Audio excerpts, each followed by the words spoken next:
সিবগাতাল্লাহ, আমার রঙে রঙিন হয়ে যাও। সুবহানাল্লাহ বলবেন, কার রঙে রঙিন হয়ে যাও? হ্যাঁ, সিবগাতাল্লাহ, আমি আল্লাহ রঙে রঙিন হয়ে যাও। ওমান আহসানু মিনাল্লাহি সিবগা, আমার চেয়ে সুন্দর রং আর দুনিয়ার মধ্যে নাই। সুবহানাল্লাহ বলেন। আমি বললাম রব্বুল আলামিন, তোমার রং আমি রঙিন হব কেমনে? তোমাকে দেখাও যায় না, ধরাও যায় না, ছোঁয়াও যায় না, তোমাকে না দিকে তোমার রং আমি ধরবো কেমনে? এবার রব্বুল আলামিন আমাকে শোনায়া দেয়, লাকাদ কানা লাকুম ফি রাসূলিল্লাহি উসওয়াতুন হাসানা, আমার একটা রং ছিল, এটা ঢেলে দিয়েছি মুহাম্মদুর রাসূলুল্লাহর উপরে। তাহলে মুহাম্মদের রং আমার রং, বলেন মুহাম্মদ সাল্লাল্লাহু আলাইহি ওয়াসাল্লামের রং কার রং? আল্লাহর রং। এখন মুহাম্মদ সাল্লাল্লাহু আলাইহি ওয়াসাল্লামের রং আমরা ধরবো কেমনে? কি দিয়া মুহাম্মদ সাল্লাল্লাহু আলাইহি ওয়াসাল্লামের রং ধরা যায়? নবীজির সুন্নাত দিয়া নবীজির রং ধরা যায়। হ্যাঁ, এই জন্য হাকিমুল উম্মাত আশরাফ আলী থানভী রাহমাতুল্লাহ আলাইহি বলেন, লা ইলাহা ইল্লাল্লাহ দেখানো যায় না, মুহাম্মদুর রাসূলুল্লাহ গোপন করা যায় না। আচ্ছা, এই টুপি আপনি গোপন করবেন কিভাবে বলেন তো? এই দাড়ি আপনি গোপন করবেন কিভাবে? এই জুব্বা আপনি গোপন করবেন কিভাবে? লা ইলাহা ইল্লাল্লাহ এটা দেখানো যায় না, আর মুহাম্মদুর রাসূলুল্লাহ কি করা যায় না? গোপন করা যায় না। এবার রব্বুল আলামিন বলেন, আমার রং তো ধরবি, কার মাধ্যমে ধরবি? আমার হাবিবের মাধ্যমে। কার মাধ্যমে? মুহাম্মদুর রাসূলুল্লাহ সাল্লাল্লাহু আলাইহি ওয়াসাল্লামের মাধ্যমে রং ধরবি। এই রংটা কেমন? এই রংটা এমন এক রং, যেই রং আমার সুন্নতের মধ্যে ঢেলে দেওয়া হয়েছে। সুবহানাল্লাহ, নবীজির সুন্নতের মধ্যে রং ঢেলে দেওয়া।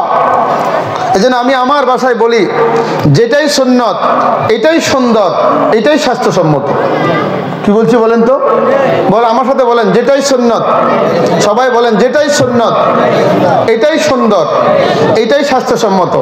এই করোনা আমাদেরকে নমুনা দেখায় গেছে। করোনা কি করছে? আমার এলাকার এক বিখ্যাত নেতা এখন দেশও নাই। নেতা কি এখন দেশ? বিখ্যাত নেতা।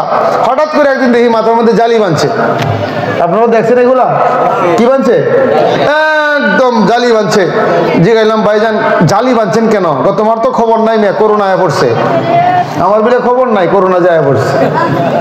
এটা কেন? কারণটা কি? ডাক্তার বলছে মাথা ঘুরে রাখলে করোনা হবে না। আমি গো হো, জালির ফাঁক দিয়ে তো কিছু ঢোকার সুযোগ আছে, আমার ফাঁকরির ভিতরে ঢুকবো কেমনে? কথা কয় না? হ্যাঁ, জালির ফাঁক দিয়ে ঢুকতে পারে না, তো আমার পাগড়ির ভিতরে ঢুকবে কেমনে? আমি বললাম, ও তোমাদের ডাক্তারি চিকিৎসায় যদি মাথা ঘুরে রাখলে করোনা না হয়, আল্লাহর কসম পৃথিবীর কোনো টুপিওয়ালা মুসলমানের করোনা হবে না। হইছেও না, আলহামদুলিল্লাহ। কি বলেন? হইছেও না। পরে স্লোগান বাইর করছে, বেশি করে ধুলে হাত করোনা হবে কুপোকাত। কথা বলেন না কেন? বেশি করে ধুলে হাত করোনা হবে কুপোকাত। আচ্ছা বলেন দেখি, আমরা মুসলমান নামাজির চেয়ে বেশি হাত কেটা বেশি ধোয় বলেন তো? হ্যাঁ, আমরা না খাওয়ার আগে হাত ধুই, খাওয়ার পরে হাত ধুই, অজুতে হাত ধুই, বাথরুমে হাত ধুই। আমি তো হাত ধোয়ার মধ্যেই থাকি। তো বেশি করে হাত ধুলে যদি করোনা না হয়, কোন মুসলমান ওযুওয়ালার করোনা হবে না। ঠিক না বে ঠিক? এই জন্য স্লোগানটা বাইর করছি, যেটাই সুন্নত এটাই সুন্দর, এটাই স্বাস্থ্যসম্মত। সুবহানাল্লাহ। দেখেন রাসূল করিম সাল্লাল্লাহু আলাইহি ওয়াসাল্লাম বলছেন, খাবার পরে আঙ্গুল চাইটে চাইটে খাইবা। কি কইছে? খাবার পরে আঙ্গুল চাইটে চাইটে খাইবা, আর খাবার মাঝখানে পানি খাইবা না, একটু পরে খাইবা, গ্যাস্ট্রিক হবে না। হ্যাঁ, দেখছেন অবস্থা?